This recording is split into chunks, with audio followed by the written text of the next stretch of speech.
je tiens à signaler que vous êtes venu à vélo. Et donc, ça, c'est un point que je veux souligner.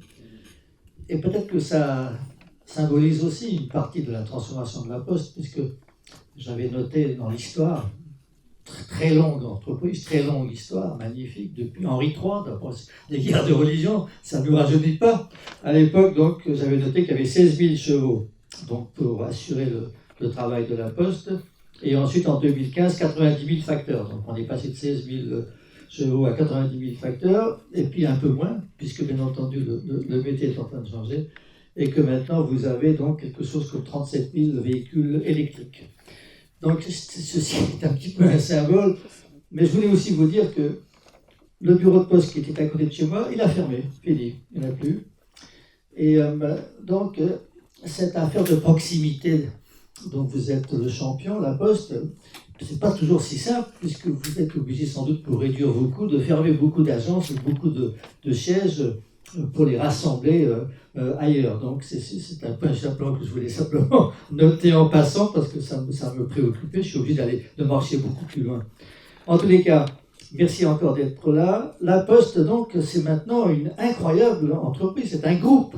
C'est un groupe avec la moitié du chiffre d'affaires à l'international. Donc ce n'est pas simplement un groupe franco-français, c'est un groupe international qui maintenant se spécialise à l'échelle internationale sur la livraison de colis et qui est maintenant leader dans beaucoup de pays. Donc c'est quand même une aventure exceptionnelle. C'est une banque. Et tout à l'heure, notre secrétaire général nous a dit que vous étiez 100% décarboné. Pas tout à fait encore quand même. C'est un engagement pour 1940 ou pour 2040, pardon, je ne sais plus. Mais enfin, vous êtes en voie de le faire. Et ça va nous intéresser beaucoup puisque nous sommes ici à Équilibre des énergies, une association d'entreprises qui travaille sur la décarbonation. Vous allez nous expliquer comment on fait pour décarboner un groupe comme la Poste, et notamment ce qui m'a beaucoup intéressé, j'ai compris qu'il y avait à la fois la mesure, la réduction et ensuite la compensation. Alors, est-ce que vous pourriez peut-être développer un peu ces trois points? Comment est-ce qu'on décarbone un groupe comme la Poste? L'histoire a commencé il y a longtemps. L'histoire a commencé il y a pratiquement une dizaine d'années, en 2010 très exactement. Un des membres du COMEX de la Poste décide. Donc vous avez raison, monsieur Lalande, si je peux me permettre, c'est un gros groupe, c'est même un conglomérat. C'est juste pour que vous représentiez la synergie de la prise de décision. Aujourd'hui, on pèse à peu près 34 milliards d'euros de chiffre d'affaires. Effectivement, la moitié de l'activité à l'international, on couvre 44 pays dans des univers qui vont de la banque assurance, avec dernièrement la CNP qu'on a terminé d'acquérir et qui est en train de sortir de la cote, qui était une entreprise cotée, détenue par la caisse et cotée, jusqu'à un acteur de service. Et nos facteurs sont toujours des facteurs, mais ils font autre chose que de transporter du courrier et du colis. Ils sont devenus opérateurs de services avec des offres dont certains d'entre vous ont peut-être entendu parler, comme Veiller sur mes parents, le portage de repas, qui ont eu énormément de succès pendant la crise notamment. Donc pour revenir à votre point, comment est-ce que ça se passe? C'est d'abord un chemin assez long. En 2010, un des membres du COMEX de l'époque décide de proposer que nous soyons un jour carbone neutre. Alors ça peut paraître quelque chose d'évident, même si la notion est aujourd'hui un sujet qui est contesté, ou en tout cas qui est controversé plus exactement, et j'y viendrai. Mais en 2010, il fallait vraiment être fou pour avoir une proposition comme celle-là, parce que dire ce que serait et comment on pourrait faire cette neutralité carbone était quelque chose d'assez, on va dire, aventureux. En tout cas pour nous qui avons un côté assez terrien et qui aimons une prise de risque modérée. Nous le devenons sur un premier élément qui là aussi a été assez pionnier. J'ai porté à cette époque-là comme directeur industriel avec Jean-Paul Bailly la décarbonation, le premier plan de décarbonation de notre flotte. Et notamment, flotte de transport, et notamment le premier maillon qui était le maillon qu'on voulait décarboner, qui est celui de la livraison. Le premier et le dernier kilomètre. Les facteurs, ça fait à peu près 50 fois le tour de la Terre tous les jours. Donc, un des premiers sujets de décarbonation portait sur l'électrification de notre flotte de livraison. Là aussi, ça peut paraître maintenant une évidence, mais ça ne l'était, mais je vous assure, pas du tout. Absolument pas. Nous avons fait ça parce que nous étions convaincus qu'un jour, les villes se fermeraient au transport polluant et que si nous voulions pouvoir continuer à exercer notre métier, alors il fallait qu'on s'équipe de moyens de livraison doux et non agressifs. Et ce qui nous semblait être une évidence pour nous, à savoir la voiture électrique utilitaire, était quelque chose qu'on pratiquait déjà depuis assez longtemps. Si vous êtes remonté dans l'histoire, je crois que la première voiture électrique de la Poste, elle date de 1912 ou quelque chose comme ça. Et on a eu à un moment 100% de notre flotte électrique, on avait juste 16 voitures ou 17 voitures, quelque chose de ce genre. Et nous avions déjà à ce moment-là, là je parle dans les années 2000, une très forte sympathie et un très fort attachement des facteurs qui conduisaient ces voitures électriques qu'on utilisait, mais qui étaient devenues obsolètes parce qu'au plomb et avec des batteries qu'il fallait retirer de la circulation. Et ces facteurs nous racontaient à quel point la conduite en voiture électrique était quelque chose d'apaisant et d'efficace pour eux. Et donc nous décidons de nous rééquiper et de nous équiper massivement en voitures de livraison électrique, et nous découvrons à ce moment-là que sur le marché, il n'y en a pas, ou à des prix qui équivalent à peu près à des Lamborghini, j'exagère ou à peine, ce qui évidemment n'est pas tout à fait compatible avec la nature de notre activité.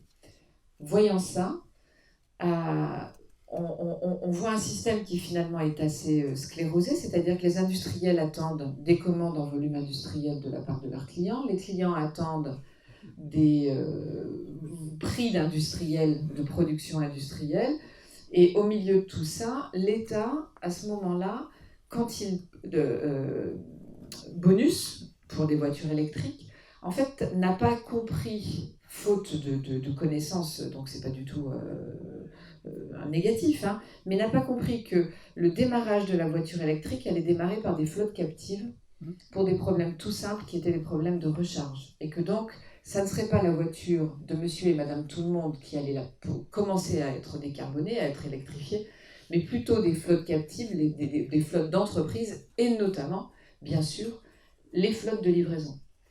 Donc on fait masse, on se fédère, on monte un groupement d'achat d'une vingtaine d'acteurs français internationaux, de manière à pouvoir, dont l'État d'ailleurs, de manière à pouvoir avoir un niveau de commande suffisant pour que les industriels s'adossent et s'intéressent à ce sujet-là, et qui, dans le même temps, fait masse pour que du côté de l'État, du côté du bonus, on prenne conscience de l'intérêt qu'il y avait à permettre ce bonus écologique à la voiture de livraison et à la voiture...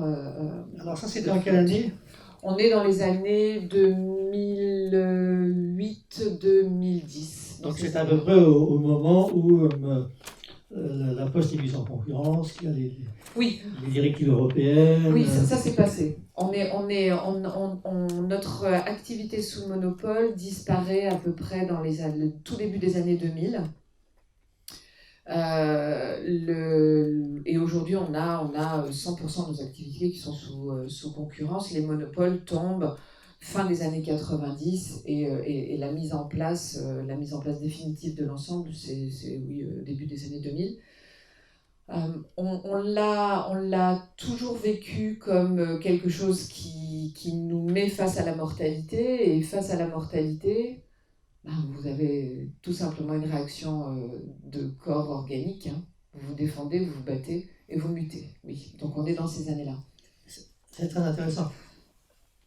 Pour moi, si vous voulez, donc il y a un changement de statut très important. Sans doute que les salariés vivent ça avec inquiétude. Et donc il y a à la fois cette mise en concurrence, ce risque de mortalité dont vous parlez avec éloquemment, si je puis dire. Et puis donc il y a un effort de survie, un effort de renouvellement, de diversification, et puis la transition écologique est en plus la cerise sur le gâteau qui doit peut-être motiver les salariés dans une nouvelle aventure. À ce moment-là, là je parle des années 2010, le sujet n'est pas encore si fort que ça. C'est vraiment ce qui va être le moteur de l'électrification de ce parc, c'est le confort de conduite, qui est vraiment très apprécié et très attendu de nos facteurs, et cette volonté de pouvoir poursuivre notre activité une fois que les villes auront régulé, et on en était convaincus à ce moment-là, l'accès à leur centre-ville pour qu'on puisse continuer à livrer. C'est vraiment... Alors oui, ça c'est peut-être un volet écologique qui commence à poindre, mais on n'a pas encore dans les jambes ce qui va arriver après, à savoir cette volonté de se transformer autour de cette transition écologique et cette transition numérique. Ça, c'est quelque chose qui va apparaître dans les années 2012-2015, où vient cette idée de, au fond, nous sommes un acteur qui aide la société, qui pousse la société, qui joue le match avec d'autres partenaires de ces transitions qu'elle a à traverser. Finalement, c'est ce qu'on fait depuis 500 ans, avec un intérêt général qui nous traverse, un souci de l'intérêt général qui nous traverse depuis 500 ans. Et c'est un petit peu après qu'arrive cette idée de, au fond, nous contribuons à faire en sorte que la société traverse de grandes transitions, dont la transition écologique. Et de toute manière, la Poste a conservé des missions de service public. Absolument. Et non seulement ça, maintenant, c'est une entreprise à mission, c'est-à-dire qu'elle a utilisé la loi Pacte, elle a sa raison d'être, la proximité, me semble-t-il, enfin, en tous les cas, quelque chose autour de la proximité. Et puis, ce qui est très intéressant, il y a un comité de mission, il y a donc, dans la part de la Poste, une adéquation, si je puis dire, de la structure à cette raison d'être et à cette mission. Donc, on revient à la décarbonation. Donc, vous avez commencé par les véhicules, ce qui paraît à peu près normal, puisque c'est sans doute ce qui était le poste le plus émetteur. Mais il n'y a pas que ça maintenant, si j'ai bien compris. Non. Ensuite arrive la question de nos vélos. Alors cette fois-ci, pas pour éviter leurs émissions, puisqu'ils en avaient déjà assez peu, mais pour permettre de réduire l'effort de nos facteurs qui transportent sur leur vélo entre 40 et 50 kilos de marchandises. Le papier, c'est très dense, hein, donc la lettre est très dense. Il y a très peu de colis sur les vélos, faute de volume. On n'est pas encore à l'époque des vélos cargo. Là, maintenant, on est sur le sujet du vélo cargo.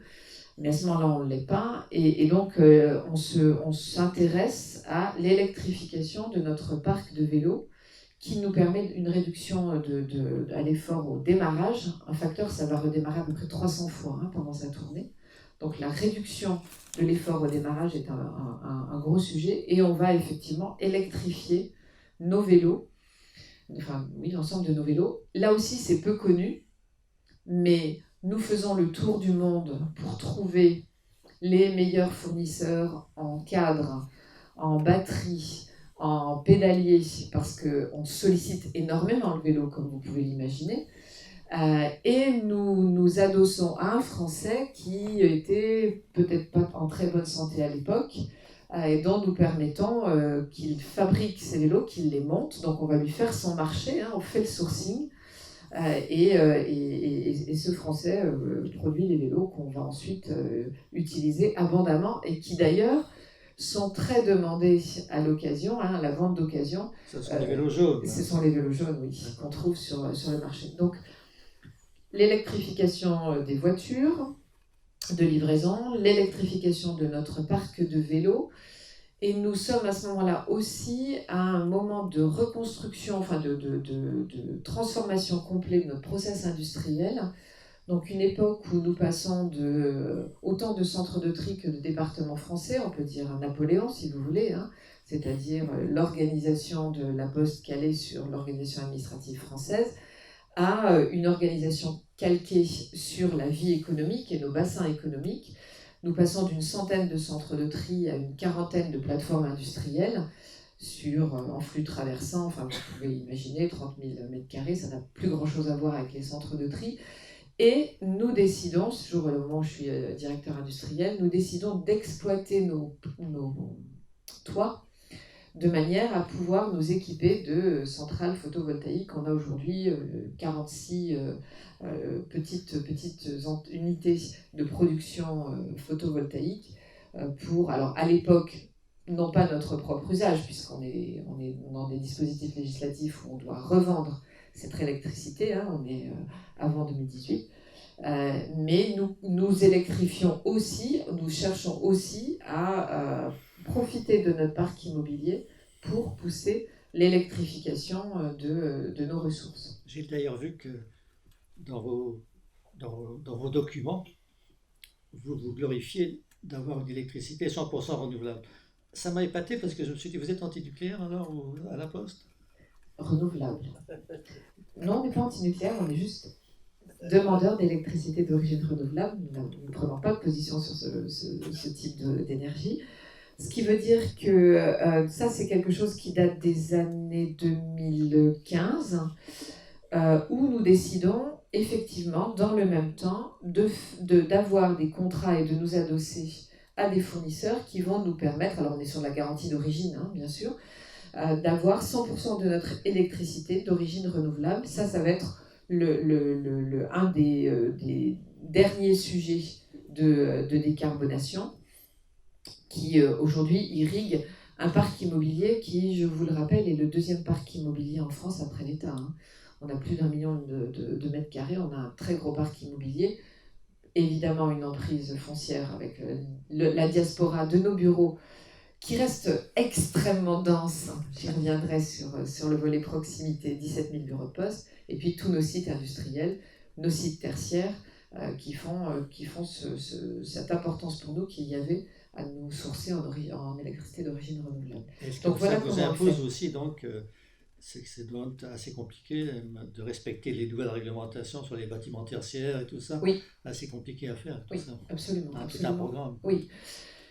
On a développé d'ailleurs, pour la gestion de ces bâtiments, puisqu'on a un parc qui nous a donné une belle expérience, on a développé une filiale qui s'appelle Sobre, qui aujourd'hui, à partir de capteurs disséminés aux bons endroits d'un bâtiment, a, avec un peu d'intelligence artificielle, la capacité à vous aider à maîtriser la consommation, le train de vie de votre bâtiment. Vous savez comme moi, hein, la loi des 80-20, à quel point la dépense énergétique vient de la manière dont le bâtiment est utilisé par ses occupants, les fuites, les fenêtres ouvertes. Enfin, je vous fais grâce de cet ensemble, vous êtes des professionnels du sujet. Et donc cette filiale, aujourd'hui, sur le marché, non seulement a mis au point son système à partir de ce parc immobilier, mais le commercialise auprès notamment de collectivités ou de PME. Ah bah, c'est très intéressant. Donc, oui. Sobre, voilà, un nom à retenir. Donc, oui. Donc nous allons comme ça chercher à électrifier le plus possible tout ce que l'on peut électrifier. Je vous fais grâce, mais on y reviendra si vous le souhaitez, de ce qu'on appelle le line haul, hein, c'est-à-dire la longue distance, parce que là c'est un sujet beaucoup plus compliqué, les camions à l'électrification. Et pour revenir à notre chemin, nous appliquons les 3 grandes étapes: mesurer, réduire et compenser le résiduel. Dans la mesure, donc nous comptons tout, et nous comptons notamment ce qui est une chose au départ assez rare et de plus en plus fréquent, mais néanmoins assez pionnier là aussi. Nous décidons de compter, y compris les émissions de nos sous-traitants, puisque nous sous-traitons une partie importante de nos livraisons. Pourquoi ? Parce que entre un étiage et le pic de nos activités, on est dans des rapports qui dépassent largement le 1 à 10, le 1 à 20. Hein. Ah oui, à ce point-là. Ah oui. C'est passé Noël, par exemple. Oui, voilà, Noël ou le Black Friday ou ce que vous voulez du mode de consommation d'aujourd'hui. C'est quelque chose qui est absolument phénoménal. Et donc, si on se dimensionnait sur les pointes, là aussi, hein, je pense que je parle à un public averti, on aurait un taux de rendement synthétique, enfin, ce serait une catastrophe, ce serait une vraie gabegie. Hein. Donc, en fait, nous avons des dispositifs où nous armons nos sous-traitants et où nous avons la possibilité, merci beaucoup, et nous sous-traitons une partie très importante dans ces moments-là de l'activité. Et pour mesurer notre empreinte, nous tenons compte de l'ensemble de cette sous-traitance monde. Donc tous les scopes. Tous les scopes, jusqu'au 3. D'accord. Voilà. Une fois que nous avons compté, évidemment, nous avons la réduction, je vous ai parlé de l'électrification, nous avons aussi l'optimisation de nos propres actifs. Par exemple, dans nos camions, nous évitons, et ça a été quelque chose de très important, de transporter du vide. Oui, c'est ça, vous chargez vos camions. On charge les camions et nous avons notamment des techniques de ce qu'on appelle le vrac rangé, qui consiste plutôt que de faire rentrer des structures dans les camions sur lesquels sont rangés les colis, au contraire, à avoir des murs de colis, du sol au plafond, je dirais, qui permettent d'avoir un maximum d'exploitation du camion. Nous utilisons aussi des camions double pont, nous avons bref, tout un dispositif d'optimisation aussi de nos chargements et de l'utilisation de nos outils de production. Mais vous prenez le train?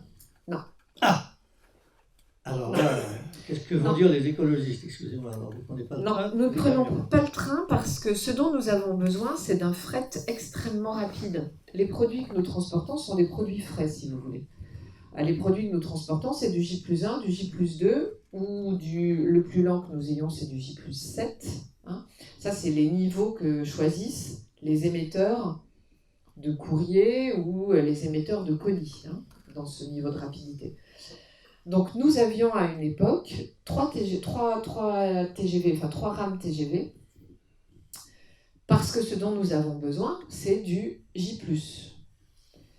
L'ennui des rames TGV, c'est qu'elles roulent sur des liaisons TGV. Et que des liaisons TGV, aujourd'hui, les sillons TGV sont éminemment disputés par le voyageur. Nous avions en plus besoin de les faire rouler de nuit, puisqu'en fait, notre histoire à nous, c'est connecter 300 000 points, par exemple Lille hier soir, avec Marseille ce matin. La dernière levée à Lille, mettons 18 ou 19 heures, pour être prêt en distribution à Marseille ce matin, 8 heures du matin.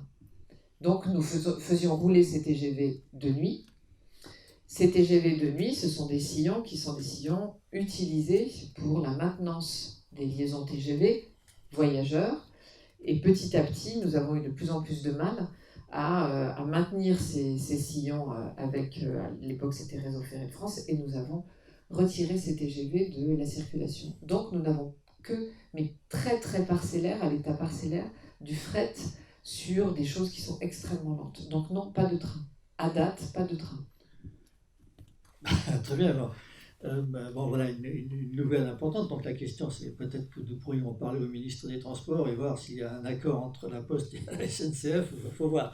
Bon, écoutez, on verra bien. Donc pour l'instant, les camions, mais les camions, on peut les améliorer. Voilà, exactement. Nous comptons, nous décarbonons et nous optimisons absolument tout ce que l'on peut optimiser. Et pour le résiduel, pour nos émissions résiduelles, nous compensons. Alors ça, c'est évidemment très, très important. Et donc, ce qui va être très important, c'est la sélection des projets par lesquels vous allez compenser ces émissions restantes. Alors, comment faites-vous pour choisir ces projets? On s'adosse pour le faire. Alors, ce sont les cotations de projets les plus élevées qui puissent exister. On parle des Gold Comme vous le savez, vous l'avez dit vous-même, c'est un peu encore controversé, ou c'est de plus en plus Alors, ce qui est controversé, c'est le caractère achat d'indulgence de la compensation. Ouais. Voilà. C'est un sujet sur lequel on peut très facilement déchaîner des passions. Si on voit effectivement la compensation comme un pardon absolu pour tous les excès commis par l'autre. Vous avez une structure particulière pour faire le choix de... Absolument. Donc en fait, on s'adosse à un opérateur qui est sélectionné sur appel d'offres par un collège de nos experts. Des experts internes et externes, et à partir de là, lui va nous présenter des projets dont on va pouvoir aller vérifier, y compris des fois en visite sur place, de leur impact.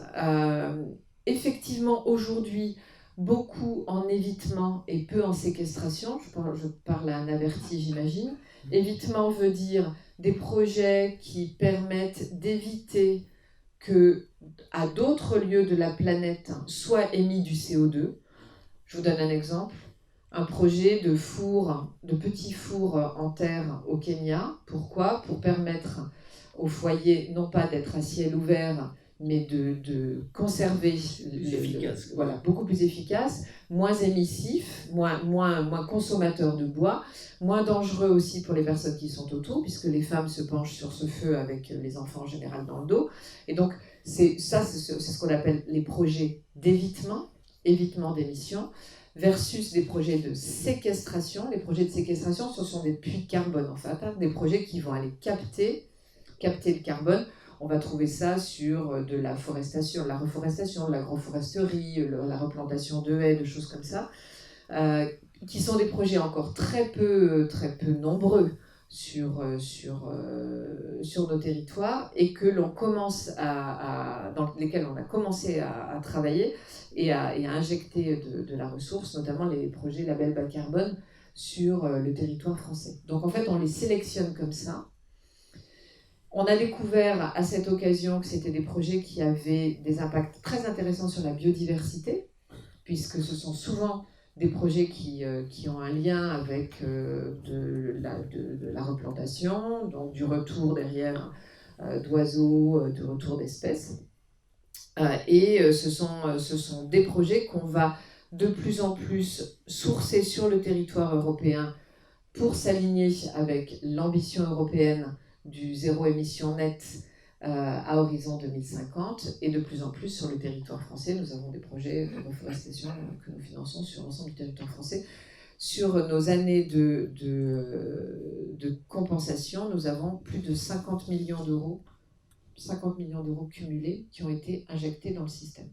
Donc cette compensation, elle est controversée au sens de est-ce que c'est un moyen de se dédouaner de ce que l'on fait par ailleurs ?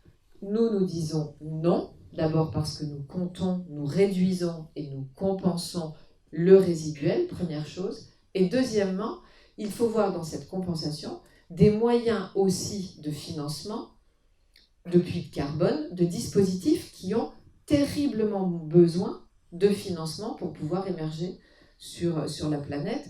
Et quand on voit l'urgence dans laquelle on est, qu'on fait un dernier rapport du GIEC, toutes les ressources et toutes les mobilisations sont bonnes à prendre. Oui, et d'ailleurs, je voudrais aussi, est-ce que vous pouvez nous parler de la banque, parce que c'est très intéressant aussi, la banque cherche à éviter dans son portefeuille des prêts ou des financements de projets qui pourraient mettre en cause la neutralité carbone. Oui, donc ça, c'est aussi très important, et d'ailleurs, cette banque, elle est récompensée.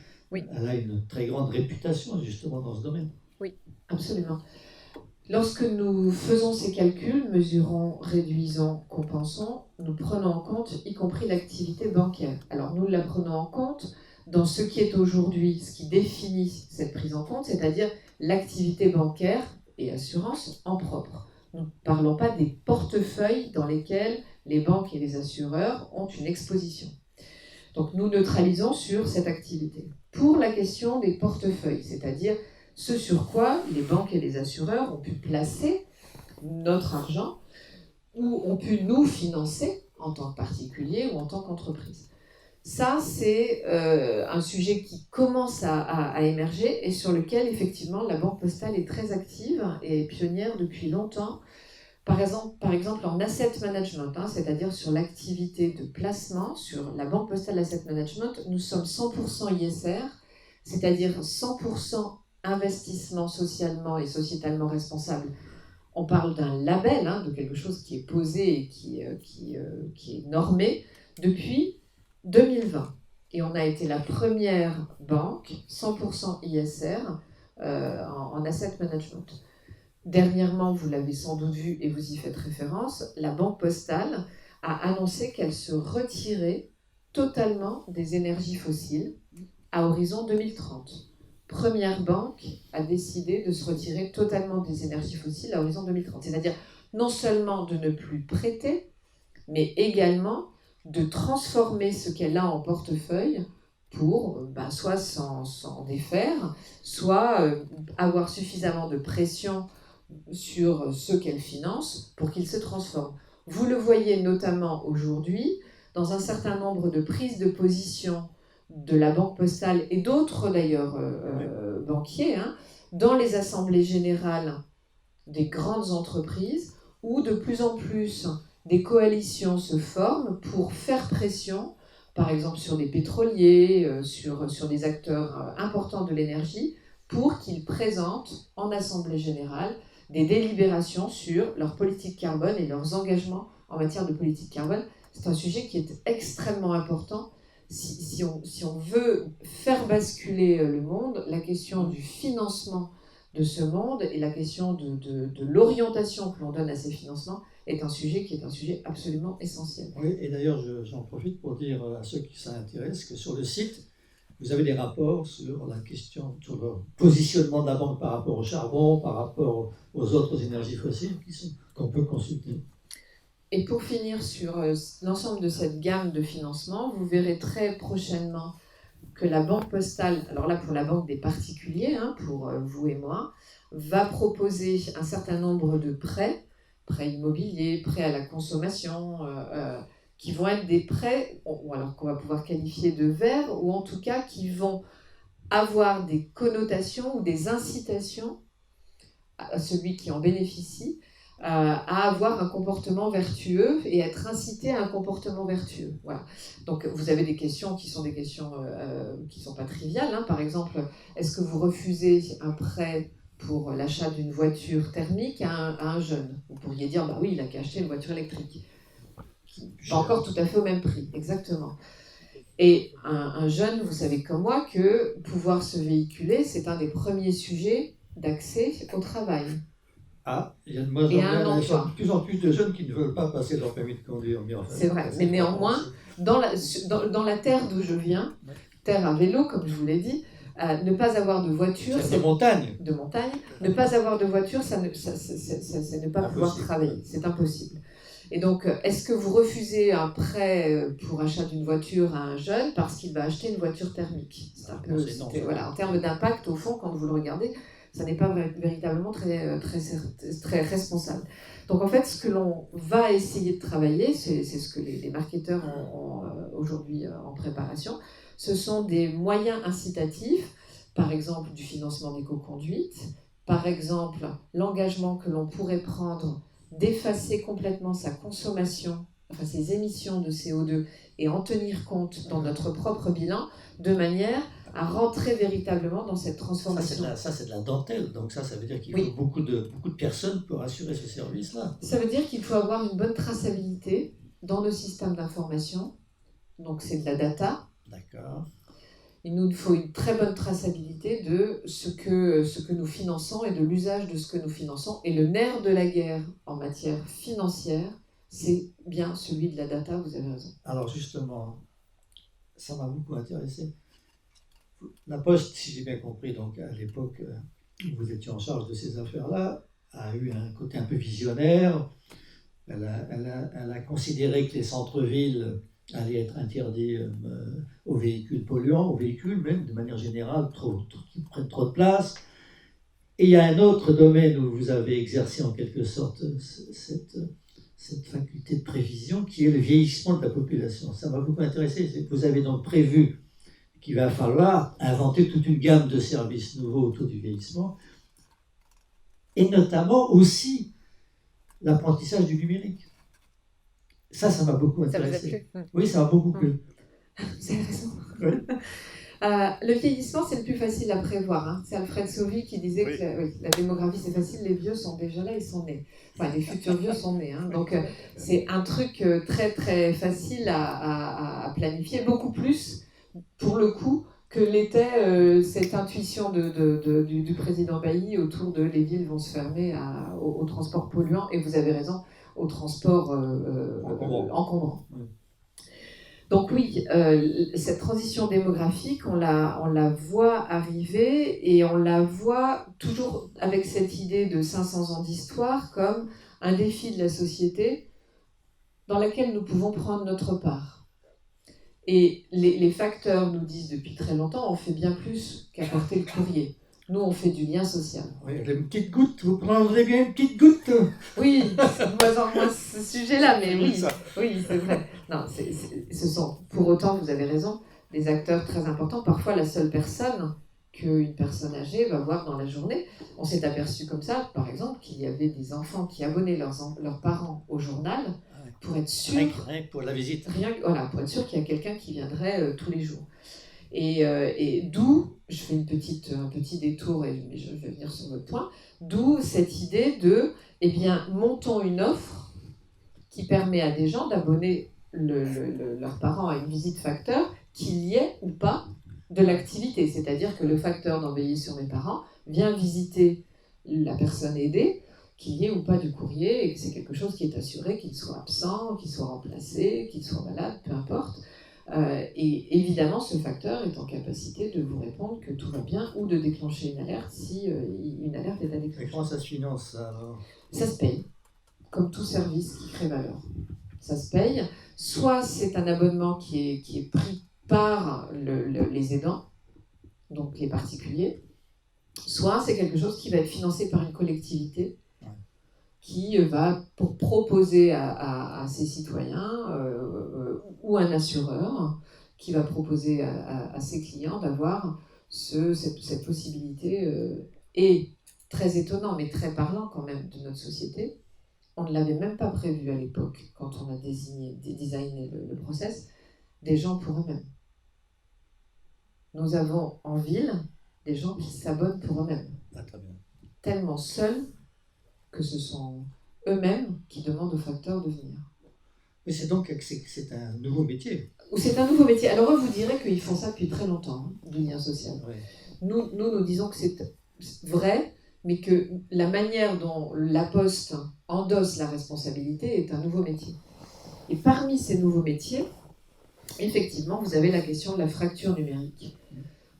Et du constat que l'on fait à peu près à la même époque de cette barrière, qui n'est pas d'ailleurs forcément qu'une barrière de seniors. Hein.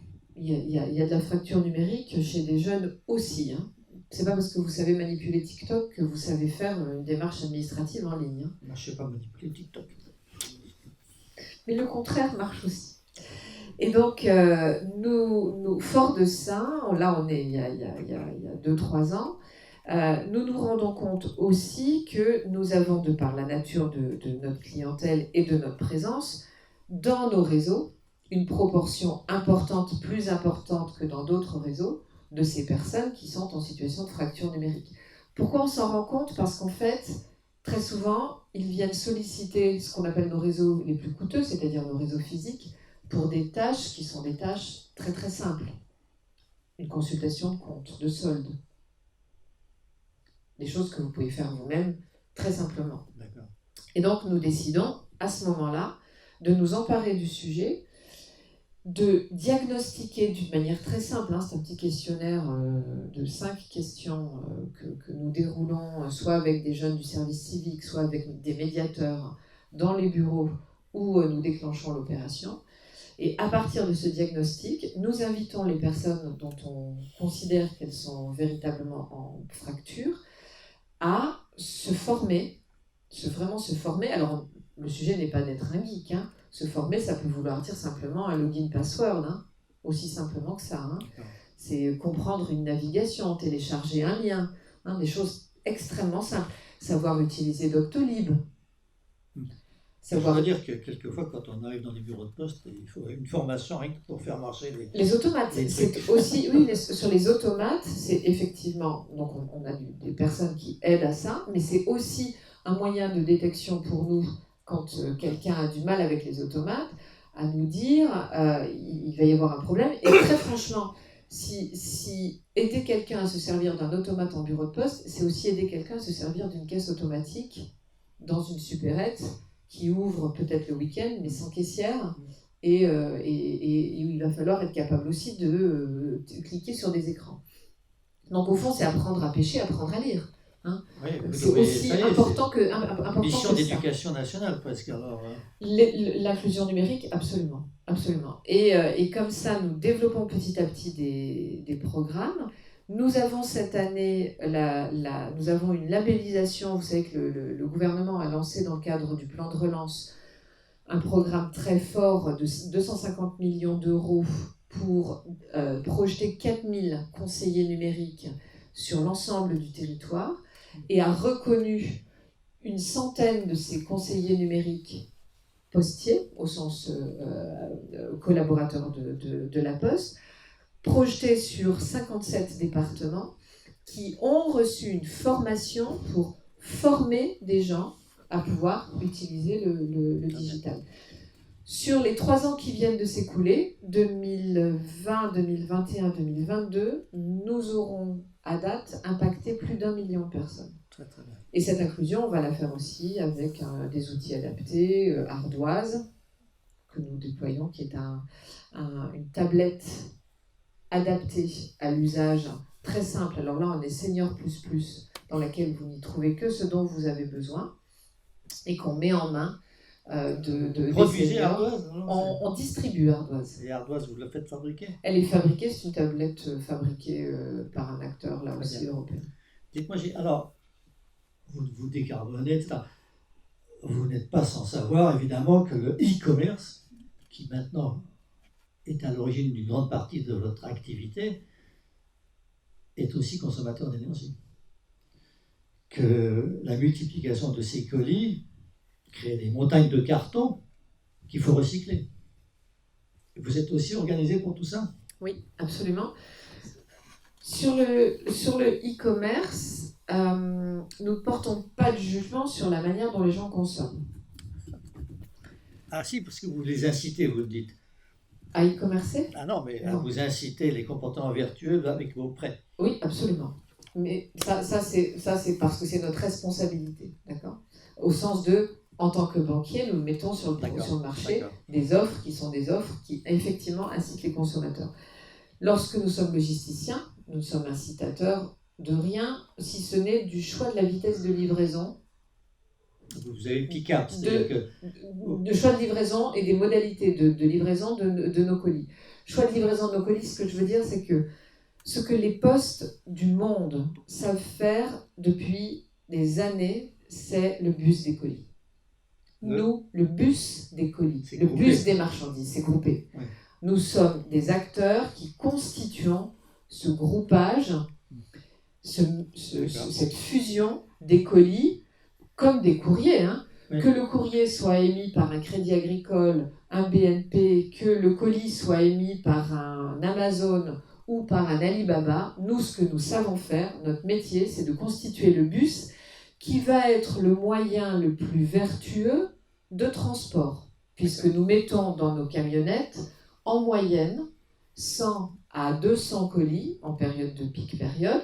C'est exactement le même modèle que dans le transport de voyageurs. Il vaut mieux mettre 30 personnes dans un bus que 30 personnes avec leur voiture. Oui, vous appelez ça le bus, donc c'est un nouveau mot que j'apprends. Oui. Dans le vocabulaire de la Poste, le bus, ça veut dire grouper, organiser au mieux, optimiser en quelque sorte la livraison. Exactement. Donc ça, c'est quelque chose de très important parce que chaque année, nous constatons avec ce dispositif-là, et c'est un indicateur d'impact que l'on suit, une émission au colis remis systématiquement à la baisse, entre moins 5 à moins 17% à la baisse, en termes d'optimisation. Ce qui reste devant nous, c'est le transport du vide, qu'il s'agisse, je vous en parlais tout à l'heure, du transport dans nos moyens de locomotion, ou qu'il s'agisse des colis eux-mêmes que nous incitons à avoir le plus plat possible. Donc oui, la question du e-commerce est quelque chose que nous proposons d'accompagner d'une manière efficace. Le point qu'il nous reste à éclairer, c'est le comportement du consommateur final, notamment dans son exigence de délai court, parce que vous imaginez bien que plus le délai est court, moins il est facile de constituer ce bus des colis.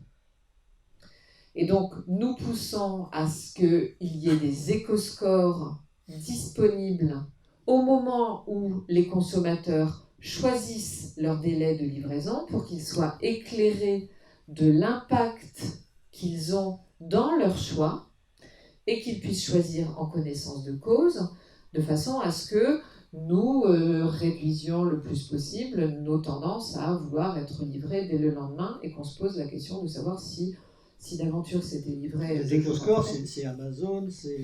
Les éco-scores, les éco-scores, ils sont constitués par les transporteurs, puisque ce sont les transporteurs qui ont la main sur le sujet, mais nous poussons effectivement à ce que les plateformes les affichent au moment des choix des clients que nous sommes tous. En effet, c'est une bonne idée. On ne le voit pas encore suffisamment. Non, et c'est quelque chose qu'on a l'habitude de voir sur les produits physiques que l'on achète aujourd'hui. On les appelle le éco-score ou on les appelle cotation énergétique. Le monde du service est un monde qui échappe à ces cotations. Et pourtant, le monde du service est un monde qui design aussi le monde. On est très industriel dans la manière de voir, pas assez serviciel. Et ces éco-scores, on devrait les trouver dans l'univers du transport, on devrait les trouver dans l'univers de la banque. Voilà, bonne initiative, bonne idée, voilà quelque chose qu'il faut développer. On est d'accord. Bien, je crois que vous avez bien débattu pendant cette première partie et les questions ont commencé à beaucoup affluer, autant à l'extérieur, et je sais qu'un certain nombre de personnes ici ont aussi. Alors, on va zapper tout de suite, parce qu'il y avait beaucoup de premières questions sur deux sujets que vous avez abordés. Un, c'était la montée en puissance du e-commerce, donc du numérique, mais vous n'avez pas été assez loin dans... Normalement, elle pose un problème pour la décarbonation, cette montée du numérique. Oui, puisqu'on imagine aujourd'hui qu'on va se retrouver assez vite avec un digital qui émet autant que l'aviation. Donc oui, ça va être un sujet. La Poste elle-même sur ce sujet-là, on est toujours dans la même idée, la même idée de compensation. Donc à la fois on mesure y compris nos émissions en matière digitale, on réduit dans la manière dont on va inciter notamment nos dispositifs achats à exiger de la part de nos fournisseurs que eux-mêmes aient un impact carbone très faible, par exemple les serveurs, les hébergeurs. Les hébergeurs aujourd'hui, de plus en plus, sont incités, les grands hébergeurs, à se sourcer en électricité d'origine renouvelable. Ce sont même, pour certains, de très gros financeurs de l'arrivée des énergies renouvelables sur la planète. Là, je parle des AWS, je parle des OVH, je parle de ces acteurs-là. Et puis, nous incitons aussi à un mode de développement des applications, puisque la chose vient dans l'éco-conception, y compris des applications, qui soit un mode vertueux, c'est-à-dire un mode frugal et économe. Et nous avons été un des fondateurs de l'Institut pour un numérique responsable, qui est un institut fondé par des entreprises, une multitude d'entreprises, qui émet des règles, qui propose des solutions pour que notamment nos outils, nos applications, soient de plus en plus éco-conçus et éco-responsables. On en est qu'au tout début de ce sujet-là. Le sujet qui est le plus mature, à mon sens aujourd'hui, c'est la question des devices, la question de ce que vous avez entre les mains, ce qu'on a devant nous, à savoir les outils qu'on va utiliser. Et l'impact le plus important sur lequel on travaille, c'est leur durée de vie. Donc le prolongement de la durée de vie de ces outils, leur réparation, donc leur maintenance. Nous avons réussi en maintenance à aller jusqu'à plus de 2000 de nos appareils réparés et réinjectés dans nos dispositifs, que ce soit pour nos facteurs, que ce soit pour nos guichetiers, que ce soit pour nos tertiaires, nos sites tertiaires. Et puis ensuite, nous proposons que ces outils, lorsqu'ils ne sont plus, que nous ne sommes plus en capacité de les utiliser compte tenu de leur puissance ou de leur sollicitation, puissent être utilisés par des univers qui ont besoin de moins de puissance, des univers marchands, mais des univers non marchands aussi. On a par exemple des accords avec des hôpitaux qui utilisent certaines de nos tablettes pour faire jouer des enfants et les déstresser avant d'entrer en salle d'opération, des choses comme ça. Ce sont des jeux qui sont des jeux assez simples, qui donc consomment assez peu et ont besoin de moins de ressources et donc peuvent encore utiliser nos devices. Et puis, en bout de chaîne, nous avons tout un dispositif et des accords avec des recycleurs sur le démontage et la réutilisation de ces produits.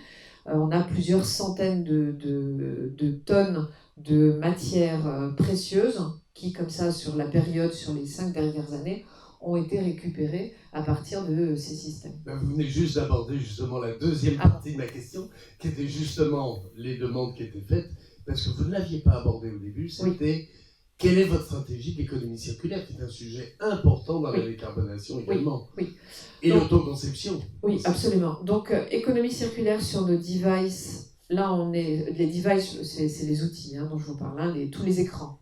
Et on est un gros consommateur d'écrans. On a à peu près 818 000 écrans. Quand je dis écran, ça veut dire depuis le smartphone du facteur jusqu'à nos écrans dans nos sites tertiaires. Donc, je vous l'ai dit, les 3 étapes. On le vit aussi, cette économie circulaire, comme nous-mêmes étant acteurs d'économie circulaire. Ce que je veux dire par là, c'est que nous avons un appareil logistique qui amène du produit chez nos clients. Nous avons, quand j'étais là aussi directeur industriel, commencé à travailler, à faire en sorte que cet appareil logistique puisse ramener du produit de chez les clients. Ça paraît rien, mais c'est comme si vous inversiez le sens de circulation du sang. Pour nous, c'est très très différent. Et nous avons notamment monté... Parlez-nous de ça un peu, oui. Oui, nous avons notamment monté une offre de récupération du papier. Quand on a travaillé ce sujet-là, on s'est rendu compte que le papier blanc c'est ce papier-là, le papier qui est très précieux parce que celui-là, vous le recyclez jusqu'à 9 fois. Et c'est un super puits de carbone. C'est un capteur de carbone, le papier. Donc ce papier blanc est une très belle matière et il était à ce moment-là recyclé seulement à hauteur de 20% sur le tissu des small and medium entreprises, sur les TPE, PME. Pourquoi ? Parce qu'en fait, il n'y avait pas d'appareil d'extraction. L'appareil d'extraction, c'était des grosses bennes de très grands recycleurs, mais qui n'étaient posées que sur des sites, des gros sites industriels, des gros sites tertiaires. Oui, un Paprec, un Suez, je ne vais pas les citer, un Veolia, etc. Mais pour tout le diffus qui est le mid-market, il n'y avait pas de solution. Et on s'est dit, tiens, si on proposait une solution de collecte du papier aux petites et moyennes entreprises, par le facteur, lorsqu'il vient remettre le courrier, il reprend quelque chose. Et ça a super bien marché, ça marche très bien. Oui, ça c'est très intéressant. Oui, de la même manière, vous proposez donc à la clientèle, si je puis dire, aux Français, donc de pouvoir récupérer même des colis ou du courrier à la boîte aux lettres. Maintenant, oui. De là, on a évolué du papier, on est passé en gros à tous les consommables d'entreprise. Donc on récupère les cartouches d'encre, on récupère les cartons, on récupère les consommables, les plastiques, un certain nombre de plastiques. Et puis, nous nous y sommes aussi exercés du côté des particuliers. Alors là, c'est plutôt un sujet en boîte aux lettres. Effectivement, on peut aujourd'hui déposer dans sa propre boîte quelque chose que le facteur va venir récupérer, essentiellement aujourd'hui des colis, et notamment des colis retour. On se réfléchit à la question de récupérer éventuellement d'autres choses. On a testé notamment en Auvergne-Rhône-Alpes il y a quelques temps la récupération de smartphones. Ce serait une très bonne idée, les smartphones. Il y a beaucoup de choses précieuses à récupérer là. Et pour tout partager avec vous, dans les éléments qui sont les éléments qui ont fait le succès de ces offres, il y a quelque chose que je trouve très authentique, enfin très beau, qui est la relation de confiance. C'est-à-dire que ce que les clients nous ont dit dans ce qu'on a dit, on va récupérer le papier, on va vous proposer de récupérer votre papier, les clients nous ont dit « Ah, si c'est la poste, ça va, parce qu'on a confiance, ça ne sera pas lu. » Et on est vraiment dans cet ADN qu'on transporte depuis très longtemps de la confidentialité du secret des correspondances, la confidentialité de ce que l'on voit, on sait, et du coup l'intégrité des informations dont on dispose, qui sont dans le même, qui sont le socle finalement de la recevabilité de ces nouvelles offres sur le marché. Et on l'a vécu de la même manière sur les smartphones, puisque un des grands freins au recyclage du smartphone, c'est les informations qui sont restées dessus. Est-ce que j'ai une certitude correcte qu'elles vont bien être effacées et qu'elles vont pouvoir, que le téléphone va bien être détruit, ou s'il est réutilisé, effectivement que tout a bien été effacé. Et c'est un des marqueurs sur lesquels nous pouvons travailler. Proximité, confiance. C'est ça. Confiance, la poste, c'est bien. Oui. Ouais.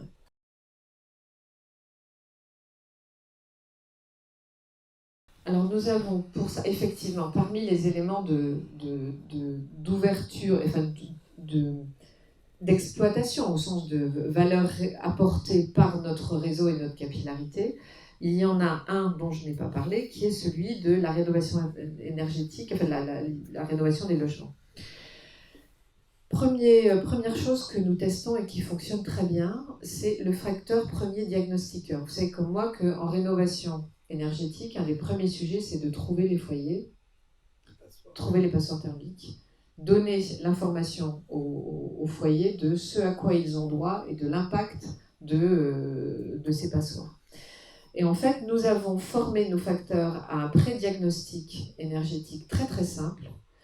Et ces facteurs sont envoyés, c'est quelque chose qui part essentiellement des collectivités territoriales. Les collectivités territoriales nous mandatent pour que les facteurs aillent chez les gens faire un premier diagnostic. Avec l'accord des gens. En tout cas, avec l'accord des gens. L'intérêt du facteur... Je dis ça parce que c'est la confidentialité. Donc. Voilà, exactement. L'intérêt du facteur, c'est qu'on lui ouvre la porte. Et ça, c'est rare. Et ça, c'est précieux.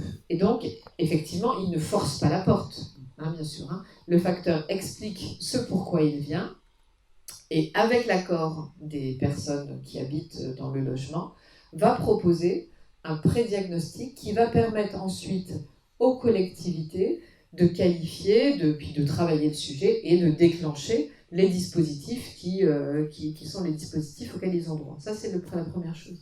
La deuxième chose, nous avons dernièrement, il y a quelques temps, racheté EDE, Économie d'énergie, que vous connaissez peut-être, qui est un acteur de simplification et de chaînage. C'est un membre.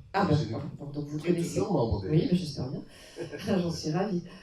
Et qui du coup est ce facilitateur, plateforme cette fois-ci, entre l'ensemble de l'écosystème que vous connaissez très bien, qui là aussi est un des acteurs qui va faciliter la bascule. Et vous aviez déjà dit qu'il y avait Sobre.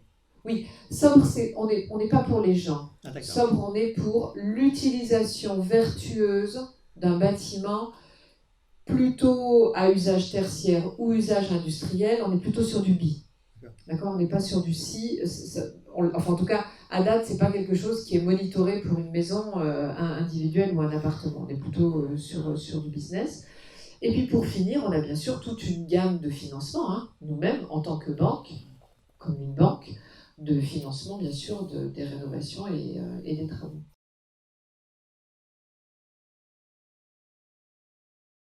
Ça marche pour les camions. Et d'ailleurs, vous avez sans doute vu que nous avons annoncé notre grand plan d'accélération sur les transports bas carbone il y a quelques jours. Et effectivement, à l'intérieur, il y a plus de 400 millions d'euros que nous allons consacrer à accélérer la décarbonation de nos camions. Notamment en attendant l'hydrogène, donc post-2030, il nous faut travailler, il nous faut être acteur avant 2030, en poussant beaucoup le biogaz. Le problème du biogaz, malgré tout, c'est qu'aujourd'hui, la taxonomie européenne ne le qualifie pas d'énergie verte. Donc c'est quelque chose que nous allons faire. Nous sommes soumis à le nouveau Repower EU. J'espère. Mentionne quand même assez largement. Mais à date, vous savez, vous connaissez tous ce sujet de taxonomie européenne, le classement. Nous avons 90% de notre activité qui est éligible. Les seuls 10%, c'est l'activité digitale. Bon, parce que la taxonomie en est là, mais ça y viendra.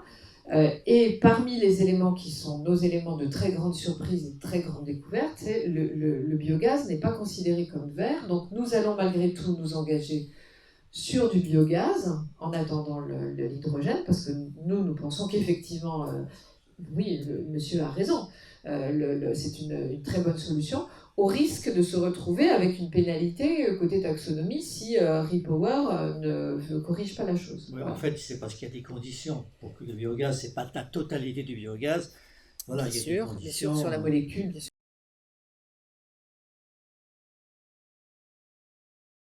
Elle est extrêmement réduite parce qu'effectivement, nous sommes plutôt dans un univers où les données dont on dispose au titre de mission de service public ou au titre d'un avantage sont des données qui ne peuvent pas être commercialisées ou qui ne peuvent surtout pas être données à un acteur du marché.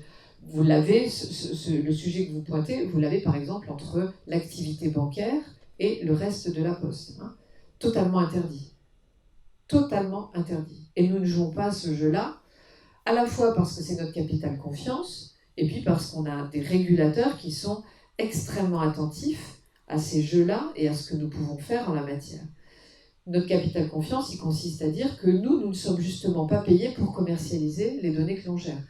Vous avez un univers où on est très puissant en matière de données, ce sont les données de santé. La Poste est le plus gros hébergeur de données de santé en France. La sécurité sociale quand même. Du monde marchand, de l'univers marchand.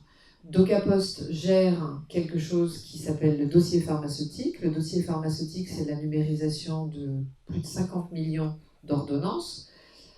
Ce que nous vendons, c'est la confiance.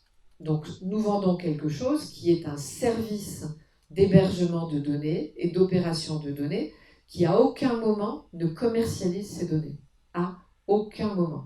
Et notamment en ce qui concerne EDE, nous avons l'obligation absolue de démontrer que ce à quoi a accès EDE, ses concurrents doivent y avoir accès de la même manière. Aujourd'hui, nous commercialisons très très peu ces données. Historiquement, on l'a peu fait. Page jaune, ça n'est pas la Poste. Contrairement à ce qu'on pourrait penser. Parce que ces données d'adresse que nous avons les uns et les autres sont considérées comme des données qui sont du ressort de la vie privée. Et Page jaune est une émanation de l'univers des telcos et pas de l'univers des postes. Et pourtant, moi je me souviens dans ma jeunesse, tous les ans on allait à la Poste récupérer les annuaires. Ça c'est parce que ça c'est l'époque des PTT. C'est-à-dire que nous distribuions à ce moment-là les annuaires. Mais la constitution du fichier et la possibilité de travailler ce fichier, ces données, ça n'a jamais été un sujet postal. Donc en fait, ce sujet-là est un sujet, qui par nature est très sensible au titre de la confiance et percé d'une certaine manière par la réglementation qui s'impose à nous oblige, si nous pratiquons ce sujet, à avoir exactement les mêmes règles pour nos filiales qui sont en concurrence que ce que l'on attribuerait à un de leurs concurrents et leur exploitation de la même manière.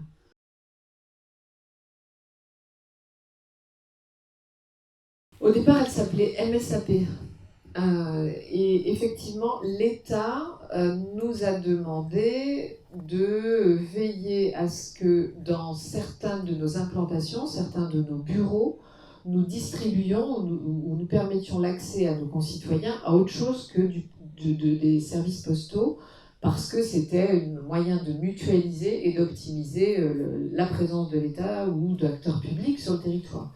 Donc, dans ces univers-là, qui sont plutôt des petits bureaux ou des lieux, on va dire, un peu fragiles, soit quartier prioritaire de la ville, soit zone rurale, vous allez trouver des bouquets de services. Ça va de Pôle emploi à la CAF, parfois le cadastre, enfin des choses très diverses. Ces MSAP sont devenus Maison France Service il n'y a pas très longtemps. Nous ne sommes pas les seuls opérateurs de ces dispositifs. Vous avez aussi d'autres acteurs qui ont ce statut. Vous avez des PIMS, par exemple, les plateformes multiservices, qui assurent le sujet, qui assurent ce point. Nos conseillers numériques ne vont pas être systématiquement dans ces endroits-là, mais vous y retrouvez à peu près, allez comme ça à la louche, à peu près 50% de nos conseillers numériques. Et il n'est pas impossible que dans ces maisons France Service, y viennent les autres conseillers numériques labellisés par l'État. Je vous ai dit, il y en a 4000 qui vont être déployés sur le territoire. Nous en avons une centaine qui sont des postiers d'origine. D'autres grandes associations et les collectivités vont, elles, faire ce complément à 4 000. Et il n'est pas du tout impossible qu'ils ne soient pas accueillis dans des maisons France Service diverses et variées. Nous, c'est à peu près la moitié, je pense, qui s'y retrouveront en la matière.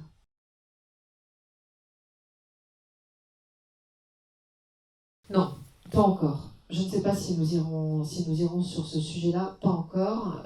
Ça fait partie justement des grands programmes dont on regarde la capacité de financement des années à venir. Non, à aucun endroit. Non.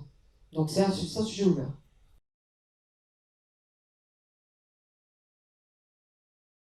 C'est bien tout le sujet du service versus la livraison d'un colis ou d'un courrier. C'est la même chose lorsqu'on fait veiller sur mes parents. Lorsque vous faites une visite, veiller sur mes parents, ou lorsque vous faites un pré-diagnostic, il faut aller jusqu'à la maison. Voilà. Et donc, il va jusqu'à la maison. C'est en ça que ça n'est pas un nouveau métier, mais c'est bien un service en plus, parce que qu'il ait ou pas à remettre quelque chose, il va aller jusqu'à la porte. C'est un service à la porte et à la maison. Et bien sûr, il va sonner ou il va rentrer. Oui, absolument, absolument.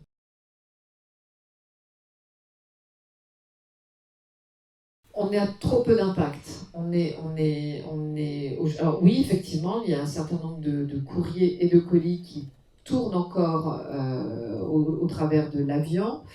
Vous verrez dans les prochains mois, c'est tout proche, qu'en matière de courrier, nous allons notamment proposer des gammes de courriers différentes parce que ce besoin d'urgence à l'époque d'Internet dans les courriers a considérablement réduit, ou s'est considérablement réduit, et nécessite que l'on revisite quelque chose qui a quand même été dessiné après-guerre, à l'époque où Internet n'existait pas, et où donc le besoin de toucher quelqu'un, et le téléphone était très peu répandu, donc toucher quelqu'un en J+1 n'était pas du tout le même besoin qu'aujourd'hui. Donc il faut qu'on soit lucide et tous responsables sur le sujet. Donc pour la partie courrier, vous verrez des choses arriver assez prochainement. On a déjà commencé des choses qui sont par exemple ce qu'on va appeler la lettre en ligne. C'est-à-dire vous pouvez envoyer un courrier. Aujourd'hui, vous avez un bureau de poste 24 heures sur 24 sur votre ordi. Et si vous voulez envoyer un courrier, qu'il soit simple ou qu'il soit recommandé, vous pouvez le faire depuis votre portable, enfin depuis votre ordi. Vous le postez, nous on va l'imprimer. Et on va l'acheminer. Et évidemment, quand on l'imprime au plus près de l'endroit où il va être délivré. Et donc, on évite comme ça le sujet de l'aérien. Il faut que la chose soit encore un peu plus industrielle. Nous n'avons pas de flotte. Pas de drone Si, on a des drones. Ah, vous avez des drones. Oui, mais on n'a pas de flotte d'avions. Non. Et l'aérospatiale? Non, elle n'est pas à nous. Non, elle n'est plus à nous, elle ne nous appartient pas et nous utilisons des avions, mais d'une manière vraiment très très epsilonesque, mais nous n'avons pas de flotte en propre. Nous n'avons plus de flotte en propre, donc on n'est pas un acteur direct du monde aérien pour pouvoir travailler à sa décarbonation. On sera très accompagnant, mais en l'espèce, pas impactant directement.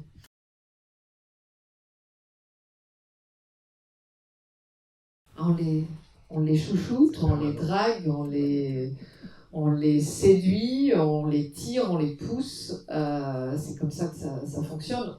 On a une présence territoriale. Il y a un vrai programme? Ah oui, il y a un vrai programme qui est même un programme, ce qu'on appelle chez nous, un programme d'action groupe. C'est-à-dire que nous travaillons en transversal.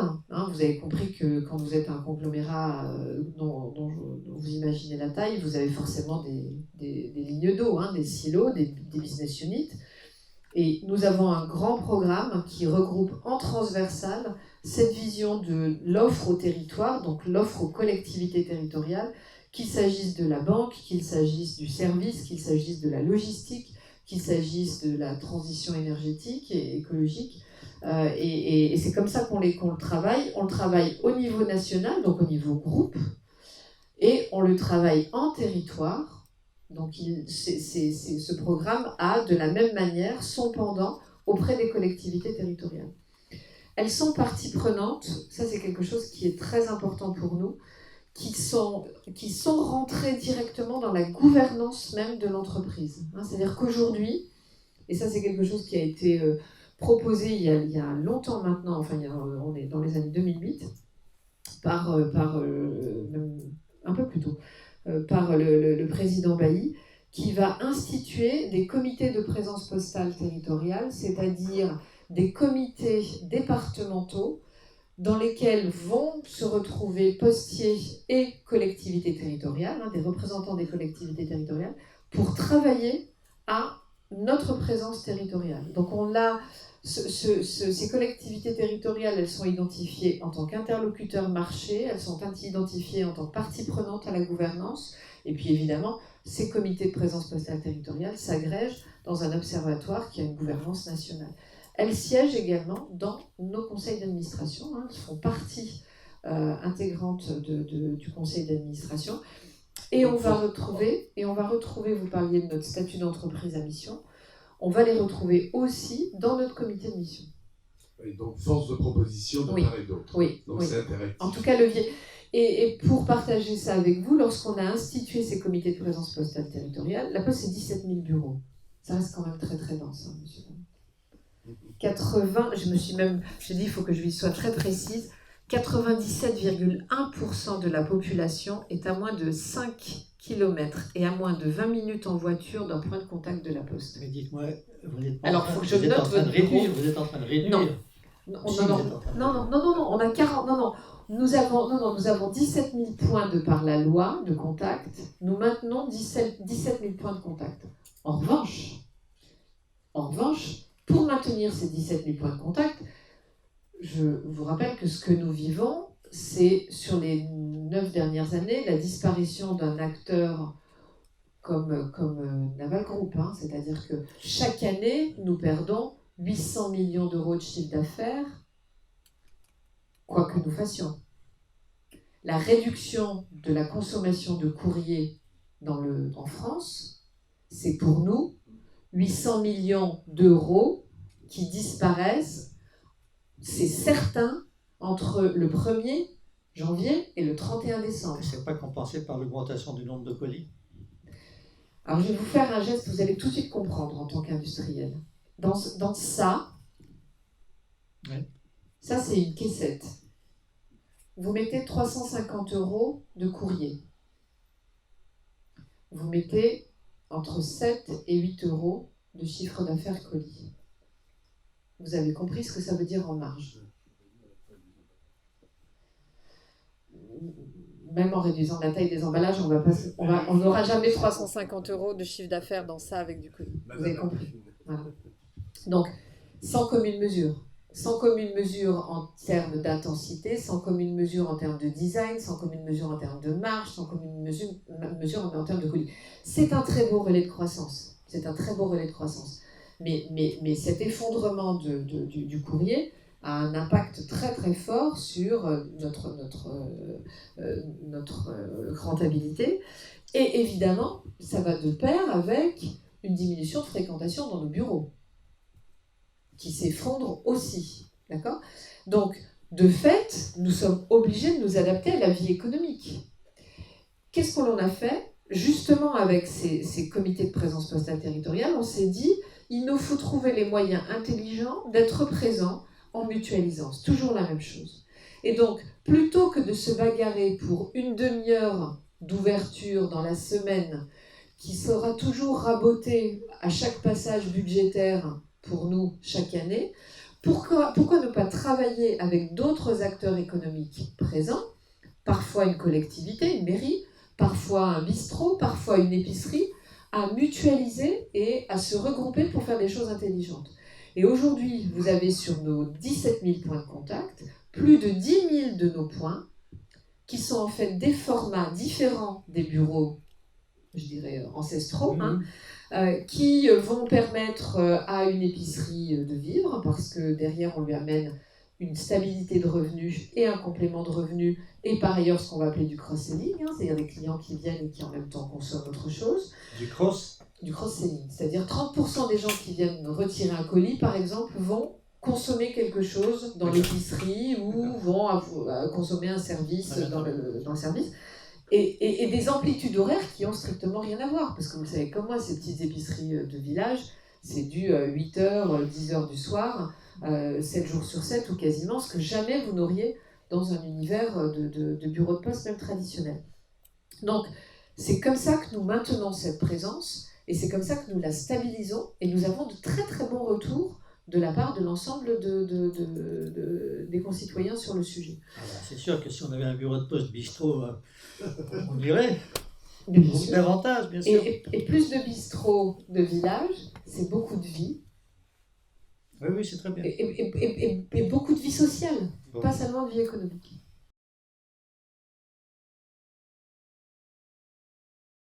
On aurait le UK, notre filiale au UK, et puis quelques-unes dans, on va dire, l'est de l'Europe. Paradoxalement, c'est plutôt sur le sujet sociétal que sur le sujet environnemental qui me vient, même si elles sont très alertes et très réceptives sur le sujet environnemental. Nous avons une pénurie de chauffeurs terrible sur toute l'Europe. Et il y a dans ces filiales une pratique d'intégration, d'onboarding des chauffeurs pour les fidéliser, les former, les fidéliser, et notamment pyramider derrière leurs évolutions en matière de compétences et de reconnaissance de compétences et leur offrir un avenir. Ces métiers de livreur, chauffeur-livreur, ce sont de superbes métiers d'intégration sociale. En termes de connaissances, la seule chose que vous exigez, c'est un permis. Donc vous n'avez pas besoin d'un diplôme très élevé. Et vous êtes ce qu'on va appeler sur les soft skills. Vous avez besoin de gens empathiques, de gens organisés, débrouillards. De grande moralité. Et de grande moralité. Voilà. Quand vous arrivez à capter ces soft skills, vous êtes sur un métier qui est un formidable intégrateur social. Oui. Dès lors que vous êtes en capacité d'organiser la montée en compétences, la reconnaissance de compétences et bien sûr d'organiser le parcours professionnel pour à un moment devenir chef de quai, organisateur logistique, etc. Et ce sont ces pratiques-là qui me semblent les plus prometteuses.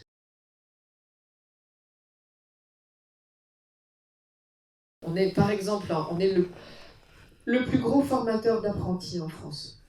On a nos propres CFA, nous avons 3 CFA, parce que essentiellement nos livreurs facteurs sont issus de nos centres d'apprentissage dans lesquels nous allons effectivement sourcer dans des bassins d'emploi qui sont les bassins d'emploi des pourtours de ville, typiquement, et que nous allons former à ces soft skills qui vont être ceux que l'on décrivait tout à l'heure. Un diplôme La Poste voilà, typiquement, ça fait partie, vous voyez, de ces choses que les filiales nous amènent. Parce que nous, quand on est La Poste, on se voit comme un monde en soi.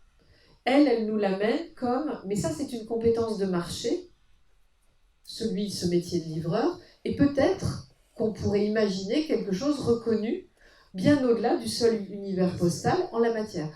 Nous sommes aussi, au fond, un acteur très important du service à la personne. C'est nos millions de plateaux repas portés, nos dizaines de milliers de personnes visitées.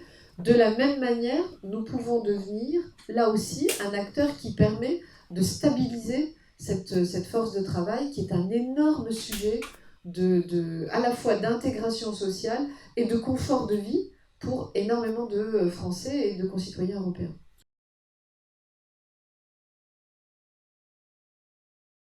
Donc les drones en pratique, on a eu même la première liaison régulière, qui est dans le sud de la France, sur une zone qui est une zone difficile d'accès. Voilà. On pratique. Voilà. Moi je reste très sceptique sur... voilà. Mais en zone difficile d'accès, c'est une bonne solution. En situation de crise, la Roya, voilà, ce genre de situation, c'est évidemment une bonne solution. Pour revenir sur votre point d'engorgement des villes, nous avons mis au point ce qui, chez nous, on appelle un Stabi. Un Stabi, c'est un véhicule 3 roues qui a une emprise sur la voirie réduite, pas plus d'1 mètre, qui nous permet donc de transporter, là aussi on est sur une centaine de kilos, qui est assez haut, qui est électrique, et qui nous permet de transporter sans créer l'encombrement du stationnement qui tient toute une voie sur la route.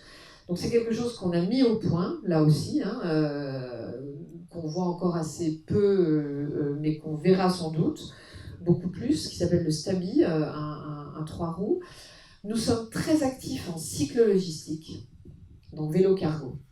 Et nous portons à nouveau quelque chose qui relève un peu d'une sorte de grand mouvement pour la cyclo-logistique, et notamment pour que les villes pensent cyclo-logistique et des lieux de stationnement, des lieux de réparation, des lieux de recharge, pour que les cyclo-logisticiens puissent fonctionner. C'est un très gros sujet et un très beau sujet de circulation dans les villes, notamment pour un univers très particulier qui est l'artisanat. C'est quelque chose qui est assez impensé et assez peu vu, mais dans les villes, la circulation liée à la livraison pour le besoin des artisans est énorme. Je crois que c'est 30% des flux de mémoire. Et ça, c'est typiquement pas le bus des colis. Parce qu'en fait, il va se faire livrer, l'artisan, un lot. Et parmi les éléments que nous revendiquons, il y a la logistique urbaine. Nous avons des projets sur 22 villes françaises aujourd'hui, plus d'une centaine au niveau européen.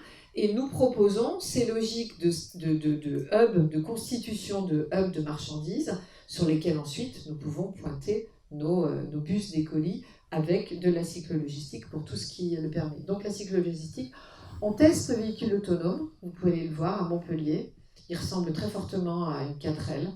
On s'est fait un petit plaisir avec le constructeur et nous faisons partie des travaux d'Anne-Marie Drac sur le véhicule autonome. Niveau 5, ça va être quand même compliqué. On est très sceptique. J'ai encore plus d'amour pour l'hydrogène que sur le véhicule autonome parce que niveau 5, c'est pour tout le monde totalement autonome, personne dedans pour corriger. En revanche, nous, ce qui nous intéresse, c'est plutôt toutes les étapes d'avant, parce qu'en fait, c'est de la facilitation de conduite pour le chauffeur. Donc nous, on ne veut pas supprimer le chauffeur, on veut plutôt récupérer du chauffeur la capacité à interagir avec le destinataire et donc à l'aider à la conduite. Mais nous testons sur Montpellier un petit véhicule autonome, plutôt circulation trottoir pour accompagner le facteur. Il marche super bien, c'est-à-dire qu'il y a les lidars suivent les jambes du facteur comme un petit chien, exactement. Et l'intérêt pour nous, c'est 250 kg d'emport. Ce que font les vélos cargo aussi, mais 250 kg d'emport, c'est très très très intéressant. Les vélos cargo, vous en aviez il y a 50 ans, 60 ans? Oui. Et moi j'avais même un triporteur Nicolas. Oui, tout à fait. Pour les bouteilles. Mais je vous ai dit la voiture électrique, 1912. Ce qui est intéressant avec le vélo cargo qu'on utilise aujourd'hui et qu'on déploie, c'est qu'il est électrifié. Donc, il permet, la remorque est électrifiée, donc elle freine en cas de descente. Enfin, vous voyez, il faut penser absolument à tout, évidemment en cas de montée aussi, mais en cas de descente pour pas qu'elle emporte. Et on a derrière de l'emport à 250 kg, et que vous manipulez d'une main très très facile en soutien. Quand j'ai lu le rapport de la Poste, j'ai été frappé par le mot « conquérir ». Il y a quelques phrases comme ça. Conquérir l'avenir, conquérir les services de proximité, conquérir tous les colis du monde, conquérir le cœur des villes, conquérir la confiance numérique, la cohésion territoriale, etc. Et donc, en fait, c'est très intéressant. Il y a un monde complètement nouveau sous le mot « la Poste ». On est habitué à la Poste. On a tout de suite une idée. Et bien, c'est complètement différent. C'est incroyable. C'est un monde en marche où l'humain joue un rôle extrêmement important, bien entendu. Et donc, merci beaucoup de nous révéler ce monde, de nous l'apprendre. Vous allez repartir à vélo, donc en plus de ça, je vous en félicite. Merci de nous avoir appris tout ça. Ça nous a beaucoup intéressés et j'espère que vous reviendrez. Merci beaucoup. Merci, vraiment.